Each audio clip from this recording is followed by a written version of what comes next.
This is the all-new 2025 Nissan Armada, but not just any Armada. This is the new PRO-4X trim. That's right, Nissan has added the PRO-4X treatment to their full-sized 3-row SUV.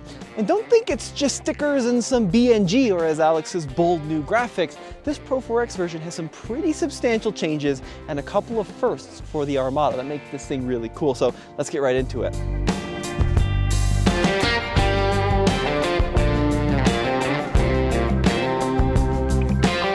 So the Nissan Armada, a rather interesting vehicle because this vehicle is sold in other markets as the Nissan Patrol.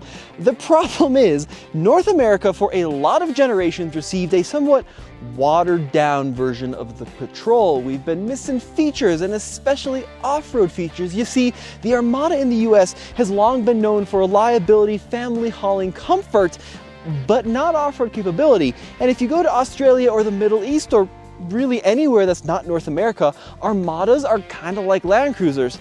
They're actually exactly like Land Cruisers to a lot of people. So now, for the first time, the 2025 Nissan Armada is not being watered down for the US. This vehicle is receiving features like a proper locking rear diff for the US market. Booyah! Let's check this thing out. In some ways, us US folks are getting an even better version of the Armada than they get abroad, because the PRO-4X version is North American specific, which is pretty cool. And it gives you some great features like integrated recovery points located underneath the vehicle in this fantastic lava orange finish. Now, you're wondering why they're lava orange. Well, if they're black, everybody knows black tow hooks just don't work very well. Look at the Jeep Rubicon. Lava orange, much stronger. That's totally wrong, but I do think they are cool. And you might also notice a different front end on the PRO-4X compared to other trims. You actually have a much better approach angle, over 30 degrees. Now this is plastic, which is a little disappointing, but not as big of a problem as you might expect, because underneath that is a proper metal skid plate. The PRO-4X version of the Armada has slightly better underbody protection than other versions. So the new Armada has a very different engine than the old Nissan Armada, which used a 5.6 liter V8 that did sound like heaven, but used more fuel than the Exxon Valdez. It was very thirsty. Nissan now has gone to a twin turbo V6, 425 horsepower, so very competitive with vehicles like the Chevy Tahoe. Of course, that is relying primarily on V8 power. This is twin turbo V6 power, a lot like what Ford is doing with the Expedition. 425 horsepower is a little bit less than this vehicle's sister car, the Infiniti QX80, which debuted with 450. However, mechanically similar. The difference is that engine was intended to run on premium gas, and this engine was intended to run on standard fuel, regular gasoline, regular unleaded. And for me, I'd rather save the money, stick regular in a Nissan, and have to pay extra for slightly more power in the Infiniti. I think that was a good move. It's made it to a 9-speed automatic with a full-time 4-wheel drive system.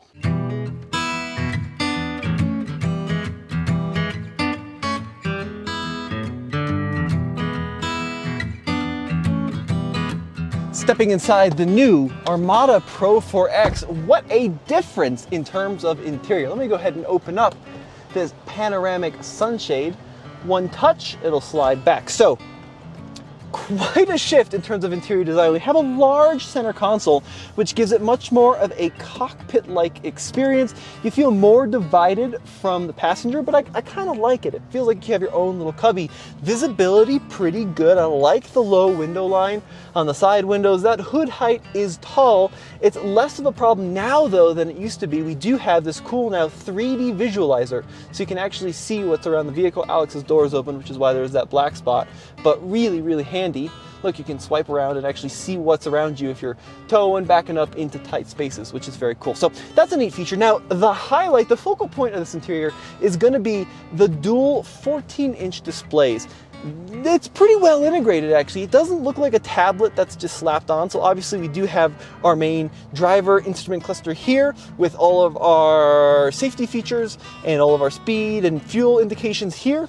And then to the right of that, we're actually going to find our camera setup and, of course, our main infotainment screen. Now, this is running the latest and greatest in Google operating system along with Nissan features. So, for example, Google Maps is going to be found in this vehicle now, so it's got real-time traffic and all that, which is really, really good. But then we also have, you know, like the native Nissan thing. You got your Bluetooth audio, wireless Apple CarPlay, wireless Android Auto. That's pretty well integrated. I also like this. Like, you get this kind of cool textured desert pattern, which is a nice throwback to patrol territory, which is a lot of the Middle East. They're really popular in the Middle East, and I like that it kind of blends in between the two screens, even though there is just a small divider between the two.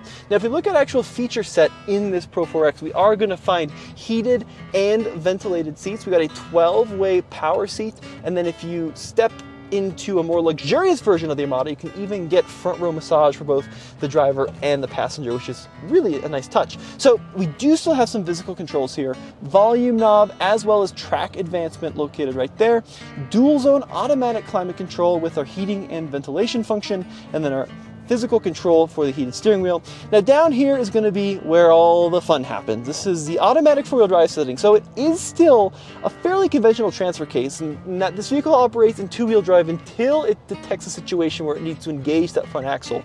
Or you can lock it into 4 high by pushing that button there, or we can go into 4 low. What we're going to do is we're going to use these little keys down here to select neutral, then we can go into 4 low, and that's how you do that. You can actually see there on the all-wheel drive setting the change in modes. So that's how that works. I'm going to go back into 4-wheel drive auto for these nice folks, and then park. And changing the 4-wheel drive setting will actually raise or lower the ride height. So this air suspension can go down 2 inches, up 2.1, depending on whether or not you're 4 high, 4 low, that kind of thing.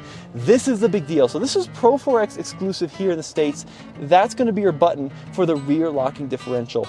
Really big deal that Nissan has incorporated this. This has totally transformed the capability of the Armada. And then of course traction control off. I don't love the piano black, especially for drive selector buttons. You can already see that it's getting quite fingerprinty.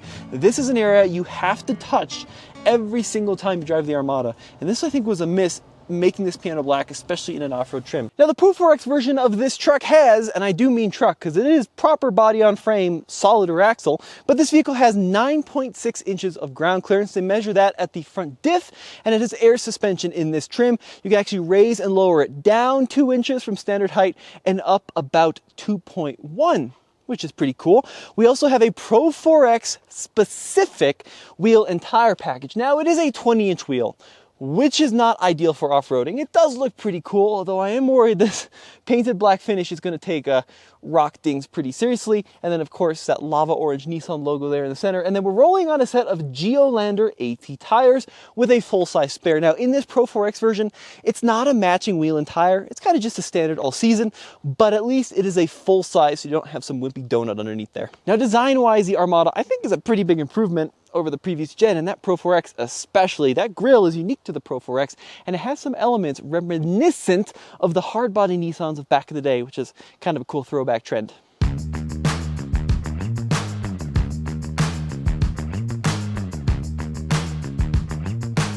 Now, what we're going to find here are several different drive modes. So you're going to notice we got rock crawl, we've got a tow mode, we got a little bit of everything here. I'm going to go into 4 high, and let's see if we can actually see any animation. So you got rock, sand, mud, rut, snow, standard, eco sport, and tow. Quite a variety of options. And then you can even see, depending on your mode, it'll pull up the camera, and this does have a see-through hood as well, so you can see what's going on underneath the front of the vehicle, and then a hill descent control button located there in the center. Now let me go ahead and stick this into the tow setting, and let's talk about some of the tow features. Integrated brake controller, and that's going to be standard on this Pro-4X trim. You can actually adjust the gain like this. You've got some settings there, and then of course you've got your manual override. Easy to access, right to the right side of the steering column. You're not futzing for it, you're not looking on the left. Really great access there, which is awesome. That's a big hit, right? 8,500 pounds of towing. Granted, the entry-level trim's not going to have that as standard, but even those base models get the standard Class 4 hitch and the standard 8,500 pounds towing.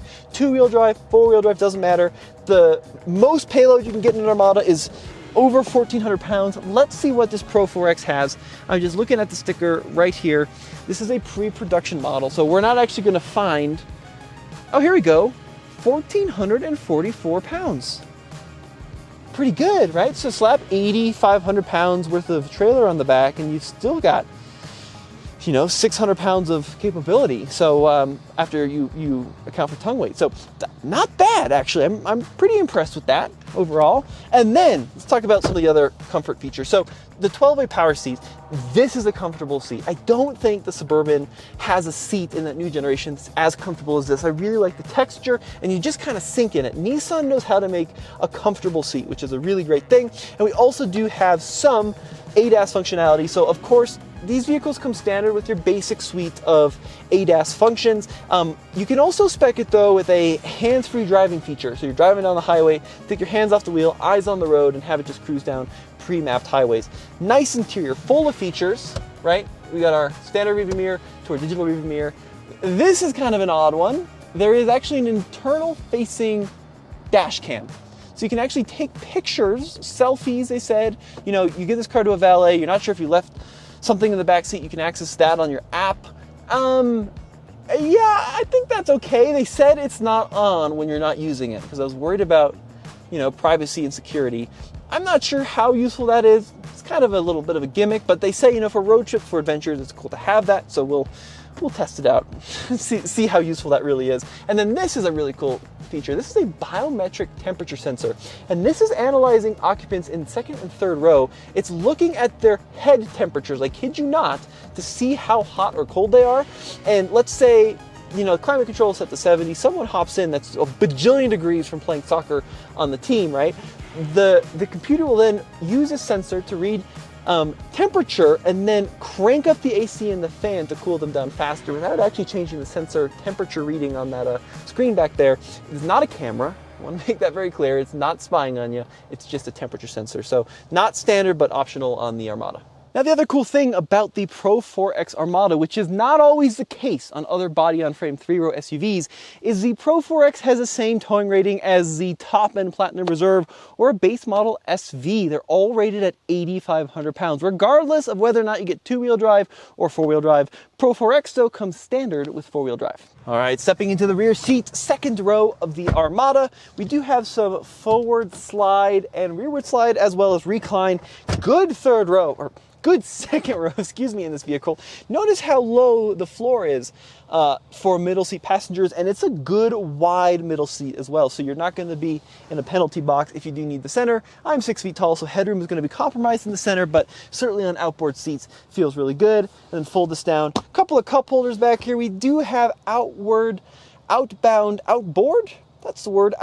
seat heating, along with an additional zone of climate control, a couple of USB-C ports back there. Now, let's talk about one of the best features of this Armada, which is really family-friendly smart. If I go into the third row, you'll notice the seat pivots forward like that, which allows a child seat to remain in place, which is a nice feature. And then you also get some slide there for access. You can get this vehicle in both captain's chairs and the bench seat. If you get the bench seat Armada, it's actually a proper 8-seater, and the third row is tight on headroom. So 6 feet tall. Yeah, this is fine if you're 12, 14 maybe, but like 6 feet tall, you're gonna run a headroom. It's a lot better than the Sequoia, where your feet are way up in your shoulders. But yeah, I definitely have to scrouch a little bit. It is nice though. We do have air vents back here along with USB-C power. So it's not a bad third row. I could just use a little bit more headroom. So they wanted to show, look, this is a vehicle meant for adventure. That's why it's hooked up to this 4-seater Can-Am Maverick Sport. 8,500 pounds of towing. It's not increased over the previous generation. I don't think that's best in class, but it's still pretty decent towing. This is a really competitive class. Sequoia, Tahoe, Expedition, I mean, the list goes on what this vehicle competes with. And here we can actually see the hitch setup. It's hidden usually behind a little cover, class 4, and then we've got our little 7-pin located down there, so pretty easily accessible. Now, checking out the trunk space in the Armada, it's actually up, even though dimensionally, Armada hasn't changed very much in size. Third row, behind the third row is up somewhere around 18%, and we're even gonna have a little bit of additional storage underneath the floor there, with that full-size spare located underneath the vehicle. And we can lower the suspension for easy access to the cargo area. We can also lower, check this out, third row, push of a button. Those are gonna fold flat. There we go, a little bit slow. I'm not sure these are a lot better than the manual versions. And then we're gonna lower that second row, and look at that. I mean, that's a nice touch. It is a true flat load area here. If you want to go camping, you definitely can do so in the back of an Armada. All right, well, the new PRO-4X Armada, they've gone in the right direction with this vehicle, making it more in line with that super rad patrol they get overseas. Was the right direction, especially in this PRO-4X trim with that locking rear diff and this kind of funky green, which looks gray in most pictures. Let me know what you think of that in the comment section below. Now, this is such a competitive class, right? Full size, body on frame, Sequoia, Tahoe, Expedition. You got the Jeep products as well. I mean, the list is enormous, and Americans are pretty picky about their third row. So it's a really popular vehicle here in the States. I think Nissan has done a good job. It's gonna come down to me, price, fuel economy, which we're gonna know closer to this vehicle's on sale date by the end of 2024. But let me know what you guys think in the comment section below. Are you gonna miss the V8? Are you happy about that rear locker? I'd love to hear your opinion. And as always, this has been telling me behind the camera, Alex. We'll see you in another video. Check out alltfl.com and Patreon for early behind the scenes access. Thanks, guys.